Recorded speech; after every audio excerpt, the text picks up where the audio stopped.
Hello and welcome to MPPSC Adda. I hope you all are doing well and you are very much consistent with your studies. Today is 4th of March 2023 and we are going to discuss the current affairs of the day. Today we'll also discuss स्वच्छ सुजल शक्ति सम्मान जो कि अभी विज्ञान भवन new Delhi में दिया गया है और जिन्हें दिया गया है वो मध्य प्रदेश की ही रहने वाली हैं, तो उनके बारे में भी हम ब्रीफली थोड़ा सा जानकारी लेंगे। चलिए पहला क्वेश्चन देखते हैं। हु हैज़ वन स्वच्छ सुजल शक्ति सम्मान 2023? किसे स्वच्छ सुजल शक्ति सम्मान मिला है 2023 का? ये विज्ञान भवन दिल्ली में दिया गया है। अब ऑप्शन हैं आपके Pranay Khare, Anita Chaudhary, Aishwarya Pratap Singh, Neeraj Chopra. The correct answer is Anita Chaudhary. Anita Chaudhary जो हैं she hails from the district of Chhindwara. ये कहाँ की रहने वाली हैं? ये छिंदवाड़ा की रहने वाली हैं और इन्हें यह अवार्ड दिया गया है फॉर हर कॉन्ट्रीब्यूशन इन जल जीवन मिशन। किसमें? जल जीवन मिशन में कंट्रीब्यूट किया है इन्होंने। और जल जीवन मिशन कब आया था ये भी इंपॉर्टेंट हो जाता है। ये कब शुरू हुआ है? ये 15 अगस्त को 2019 में शुरू हुआ है। और किसी भी स्कीम की आपको दो चीज़ याद रखनी है, उसकी डेट और उसका ऑब्जेक्टिव। ऑब्जेक्टिव क्या है इसका? That bye 2024 water at every house hold, ये इनका टारगेट है। राइट, तो आपको ये ध्यान में रखना है कि इन्हें रूरल एरिया में पानी पहुंचाना है और कोशिश है कि इनकी 2024 तक हर हाउस होल्ड में वाटर सप्लाई प्रोवाइड करवा सकें। तो नाम है इनका अनीता चौधरी, ये बिलोंग करती है छिंदवाड़ा डिस्ट्रिक्ट से। उन्हें मिला है स्वच्छ सुजल शक्ति सम्मान, ठीक है, विज्ञान भवन में Delhi. When did Ayushman Bharat scheme start? यहाँ पे पूछा गया कि आयुष्मान भारत स्कीम कब शुरू हुई थी। कुछ बच्चों की ये क्वेरीज रहती है कि इसमें करंट अफेयर्स कहाँ पे है। देखिए, जो भी क्वेश्चंस हम बनाते हैं, जो भी चीज़ न्यूज़ में करंटली चल रही होती है उससे रिलेटेड जो भी स्टैटिक पोर्शन का पार्ट होगा उसको भी हम इंक्लूड करने की कोशिश करते हैं। जैसे कि आयुष्मान भारत स्कीम में हमारा क्या टारगेट था? हमारा टारगेट था कि हमें 1 लाख के आसपास क्या है, health and wellness centre open करने थे। बट मध्य प्रदेश में अभी रिसेंटली गवर्नमेंट ने कुछ अपने चेंजेस लाए हैं। गवर्नमेंट ने जितने बेड और हॉस्पिटल में जो प्रोसेस और प्रोसीजर था उसको अभी करंटली चेंज किया है। तो आज के न्यूज़पेपर में ये हेडिंग थी, ठीक, तो इसलिए लिया गया है करंट अफेयर्स में।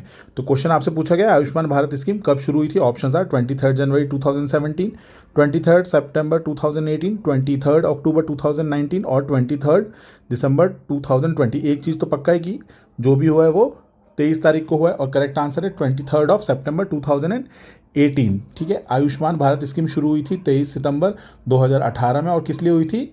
टू इस्टेब्लिश, अभी मैंने आपको बताया था, 1 lakh health centre, 1 lakh health and wellness centre को खोलना था एमपी में, पूरे इंडिया में। ठीक है, और अभी एमपी में इसमें कुछ चेंजेस आए इसलिए न्यूज़ में था। और दूसरा क्या है इसमें, एक टारगेट इसका ये ऑब्जेक्टिव एक ये रहा और दूसरा इसका ऑब्जेक्टिव है to provide 5 lakhs per annum health insurance. कितना हेल्थ इंश्योरेंस कवर देना है? 5 lakhs per annum health insurance cover. ये ध्यान से सुनिएगा, हेल्थ इंश्योरेंस कवर बोला है 5 लाख रुपए। ठीक है, कितनों को देना है? 10 करोड़ फैमिलीज, 10 करोड़ फैमिलीज़ को। तो ये इसका टारगेट है, तो आप इसको भी याद कर लीजिए कि आयुष्मान भारत स्कीम शुरू हुई है 23 सितंबर 2018 में और इसका टारगेट है इस्टेब्लिश करना 1 lakh health and wellness centre, right. और इसके बाद इसका एक और टारगेट है to provide 5 lakhs per annum health insurance cover to 10 crore family, 10 crore family को 5 लाख का इंश्योरेंस कवर प्रोवाइड करवाना है। नेक्स्ट क्वेश्चन देखते हैं। Who will head the development core group of Madhya Pradesh state? Madhya Pradesh में अभी एक डेवलपमेंट कोर ग्रुप बनाया गया है और उसका हेड कौन रहेगा ये यहाँ पे आपसे पूछा गया है। आपके ऑप्शन है chief secretary, chief minister, governor और speaker. The correct answer is chief secretary. Chief secretary development core group के हेड रहेंगे, उसको चेयर करेंगे। और ये क्यों किया गया है, ये किस लिए है? ये जो बनाया गया है कोर ग्रुप, ये किया गया है टू कंट्रोल नक्सल एक्टिविटीज़, ठीक है, नक्सल एक्टिविटीज़ बहुत ज़्यादा भी हैं अपने मध्य प्रदेश में भी हैं, तो उसको कंट्रोल करने के लिए, नक्सल एक्टिविटीज़ को कंट्रोल करने के लिए ये ग्रुप बनाया गया है। और इसके साथ साथ to implement different schemes of the government, of the government in Naxal affected area, Naxal affected area, because कई रिपोर्ट्स में ये बोला गया है कि the problem of Naxalism is not of law and order but governance. ये गवर्नेंस का प्रॉब्लम है, ठीक है, लॉ एंड ऑर्डर का प्रॉब्लम नहीं है। अगर गवर्नेंस जो हम गुड गवर्नेंस की तरफ अगर इसको लेके जाएं तो ये प्रॉब्लम्स और नक्सलिज्म का इशू रिजॉल्व किया जा सकता है। चलिए नेक्स्ट देखते हैं।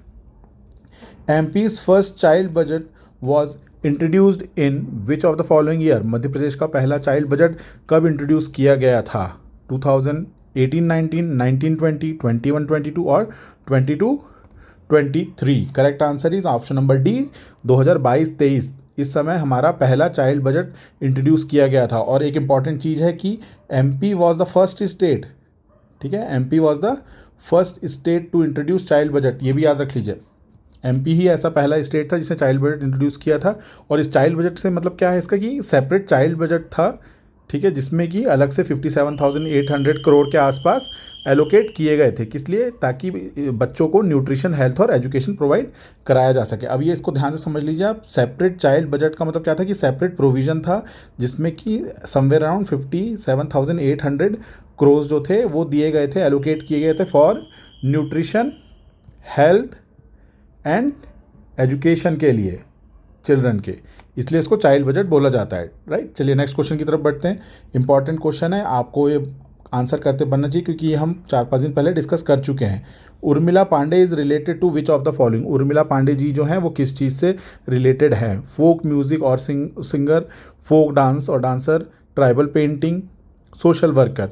The correct answer is folk music. ये फोक सिंगर हैं और इन्हें अभी रिसेंटली हमने पढ़ा भी था 4 दिन पहले दैट शी वन और शी गॉट द संगीत नाटक एकेडमी अवार्ड। ये पढ़ा था, आपको रिकॉल करना चाहिए अभी इस टाइम पे। संगीत नाटक academy award, and right, and she is from Chhatarpur district. कहाँ से हैं ये छतरपुर डिस्ट्रिक्ट को बिलोंग करती हैं, ठीक। तो ये आप याद कर लीजिएगा। चलिए हमेशा की तरह एक अब दूसरे सब्जेक्ट का भी क्वेश्चन हम जो रोज़ देखते हैं उसको देख लेते हैं। Article 267(2) deals with the article 267(2) of Indian constitution deals with. जो आर्टिकल 267(2) है वो किस चीज़ से डील करता है? Contingency fund of state, contingency fund of India, inter state council या public accounts of India. The correct answer is contingency fund of state. Contingency fund of state का आर्टिकल है 267(2), राइट। और कंटिजेंसी फंड ऑफ इंडिया का 267।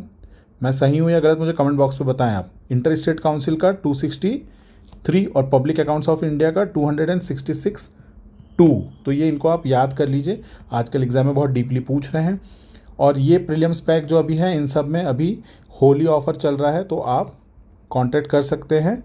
और यहाँ से Holi offer में आप चाहें तो सिर्फ टेस्ट सीरीज़ ही 1999 में ले सकते हैं। ये ऑफ़र अभी होली का चल रहा है, तो इस नंबर पर कांटेक्ट करें व्हाट्सएप या कॉल करके और आप ऑफ़र अवेल कर सकते हैं। Thank you very much, have a good day.